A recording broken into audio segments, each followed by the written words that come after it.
Good morning to everyone and welcome to my channel, and it's me again, ang inyong chismosong Kaalda Vlogger.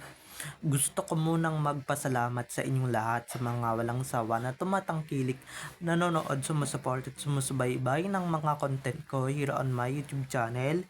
So wag ninyong babaktawan, nalalaktawan tong ating content ngayong araw. I'm sure na hindi ninyo pagsisisihan na pinanood nyo ito mula umpisa hanggang hulihan, and syempre wag kayong mag-i-skip ng segmento. Okay, buuin nyo to start to finish, and don't forget to share this video para mas lalo tayong dumami at mas lalong dumami ang ating views for today's video. So dumako na tayo sa ating main topic for today's video. Eto na nga, kung ba't kaya binura ni Arjo Atay ditong post niyang to sa FB, noon nakikita ko pa to eh, pero ngayon hindi na. So ito na guys, watch this, mamaya ipapaliwanag sa inyo ng bongbo. So ito na guys, watch this. At kung nakita nyo na ngayong recap, so once again say TT o sa mga admins, dumako na tayo sa ating main topic for today's video. Gaya nga ng sinabi ko kanina, no, kung nakikita nyo to sa FB page ni Arjo at Heide guys, dati, talagang makikita nyo yan at makikita nyo yan. Iyang post na yan na kung saan may hawak siyang isang malaking cheque na malaking pera. At ito na nga, gaya nga ng sinabi ko kanina, ipinost niya nga ito noon sa FB niya or sa FB page niya. Pero ngayon guys, nung nagkaputukan na ng flood control project or pumutok na yung isyong flood control project, biglang nawala, biglang naglaho, biglang nag-disappear. Ano yan? Guilty? Diba? Kung wala talaga siyang kinuhang 60 million pesos sa kaba ng Pilipino, or diba ganun lang yung kala nyo, ganun lang yung kinuha niyang pera na akala nyo easy money lang yung kinuha niyang pera sa Pilipinas. Nagkakamali kayo, diba?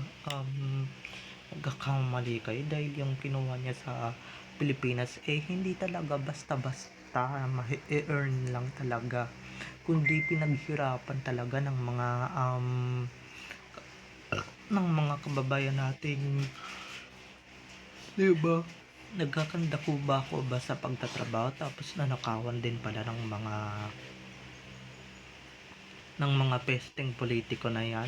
Kasama na din si Arjo, diba?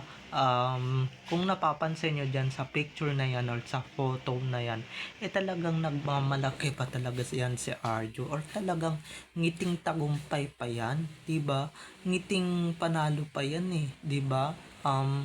Habang may hawak-hawak na cheque, habang yung parang napapanalunan sa grand finals, yung napakalaking cheque yung kanyang hawak at may nakasulat na pera, pero at pinagmamalaki pa niya yung pinopost sa Instagram or hindi sa Instagram sa kanyang FB. Pero ngayon guys, nung nagkanda leche na at nagkanda lokohan na dito sa buong mundo or sa buong Pilipinas, diba, biglang nawala, biglang naglaho, diba, biglang deleted na. Ano yan? Guilty. Diba, nangangahulugan talagang guilty yan si Arjo, dahil nga diba, binura niya agad ito or binubura niya agad ito or binura niya na agad ito para walang ebidensya, walang resibo. Pero sorry ka na lang Arjo, dahil nga kami yung iyong kalaban, buong ADN. Alam mo naman yung buong ADN o yung buong Aldab Nation, diba? Yung buong Aldab Nation talagang matatalino at talagang may mga dignidad at prinsipyo talaga yung ADN. Kaya sorry ka na lang. 'Di ba, lahi ba naman namin yung Detective Conan, 'di ba? Yung investigador sa cartoons. Pero alam niyo naman, 'di ba? Kahit na burahin mo pa yan, Arjo, or burahin mo pa yan, 'di ba? Kahit na sabihin mong wala na, deleted na, talagang guilty ka, ba't mo binubura, 'di ba? Kahit na may mga magbura man or may magbubura man, 'di ba? Halatang halata na halatang halata na talaga yung kilos niya, yung um yung kilos niya, and syempre yung guiltness na nararamdaman niya, 'di ba? Dahil kung hindi guilty yan si RJ, but 'di ba, ba't niya buburahin yan? Ba't niya, 'di ba, kung wala talaga siyang kasalanan, ba't niya buburahin yan? Just a post, 'di ba? Post lang naman yan na talagang kinatakot at ikinanginig niya na talaga ng bonggang bongga, para nga naman hindi siya mabuko. Pero may mga mangilan-ngilan na nga lang na nag-screenshot, and syempre nagpatotoo sa mga posted nila sa social media. Pero sorry na lang, 'di ba? Magagaling yung Aldab Nation, kahit hindi Aldab Nation, basta Pilipino. Ikaw ba naman nakawa ng 60 million pesos, 'di ba? Hindi basta-basta 'yun, mga ka-ADM. Kahit nasabihin yung cheap price lang 'yun, or maliit lang 'yun, syempre pinaghirapan din 'yun ng mga Pilipino, 'di ba? Tapos nanakawin lang ng leche, and syempre ng walang kwenta ninyong um, walang kwenta ninyong politician. So ano nangyari, ano naganap, 'di ba? Syempre ito lang naman yung naganap sa 60 million pesos. Syempre hawak-hawak na niya 'di ba? Namasyal, nagwalwal, bukod sa nagwalwal, ano pa ba naganap, ano pa ba nangyari? Ito lang naman yung mga naganap and nangyayari, 'di ba? Mga nagpunta siya sa abroad na wala naman kasay-say-say-say, 'di ba? Kung ba't siya nagpupunta doon. And syempre sa mga walang kapaalala kanyang kabaklaan, doon napunta yung yung 60 million pesos or 16 million pesos na talagang dapat tayo yung nakikinabang at tayo yung nagpapakasasa, 'di ba? Hindi lang siya politician, ay hindi lang siya showbiz, kasi showbiz nga naman, 'di ba?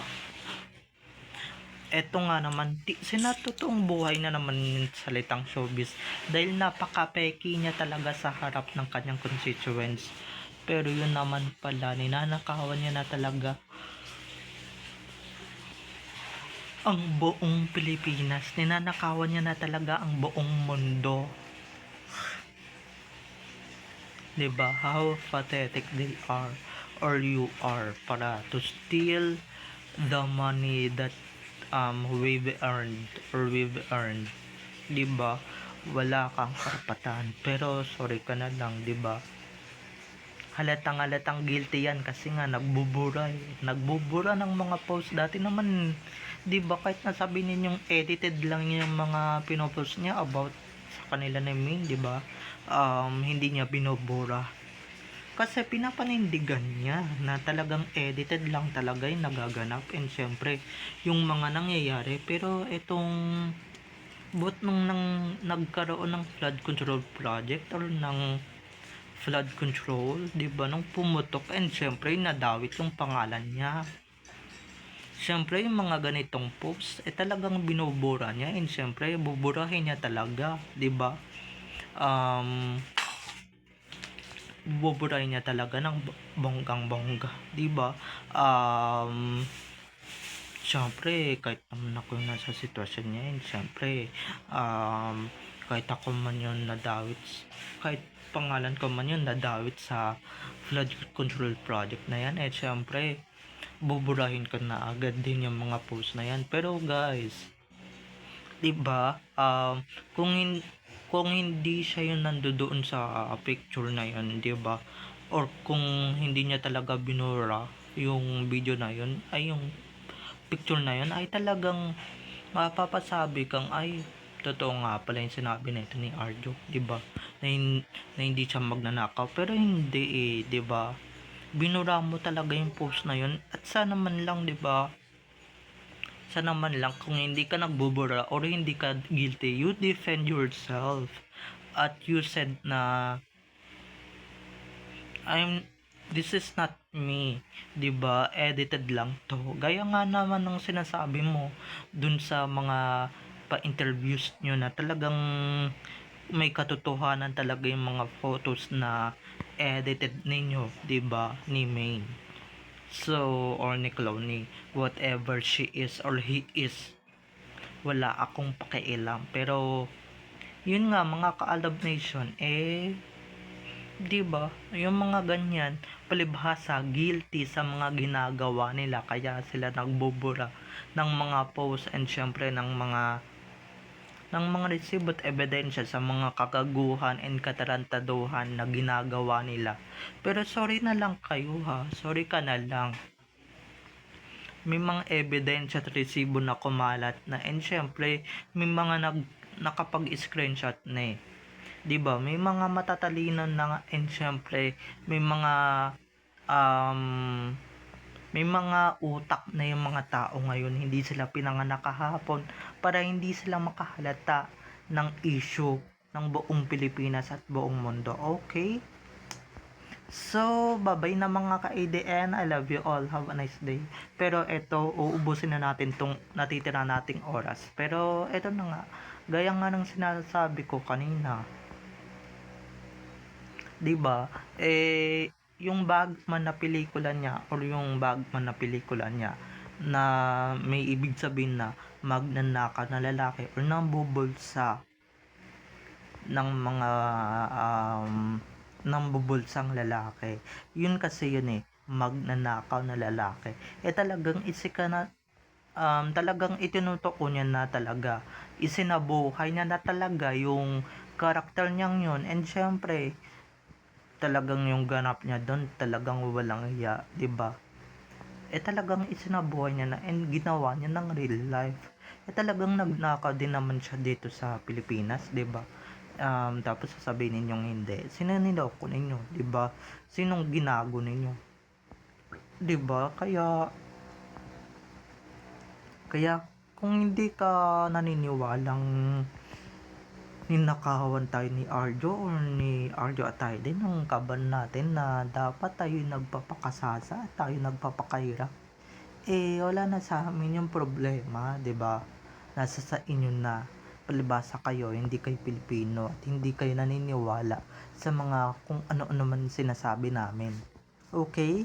So, bye-bye na mga ka-ADN. I love you all. Have a nice day. Keep safe and God bless everyone. Bye-bye. I love you all. Enjoy watching. Don't forget to subscribe to my YouTube channel, and syempre, don't forget to click the notification bell para pag nag-upload ako, kayo agad ang unang-unang manonotify sa aking mga susunod pang i-upload na mga videos. Okay? So, bye-bye na mga ka-ADN. I love you all. Have a nice day. Keep safe. And God bless everyone. Bye-bye. I love you all. Enjoy watching. Bye-bye.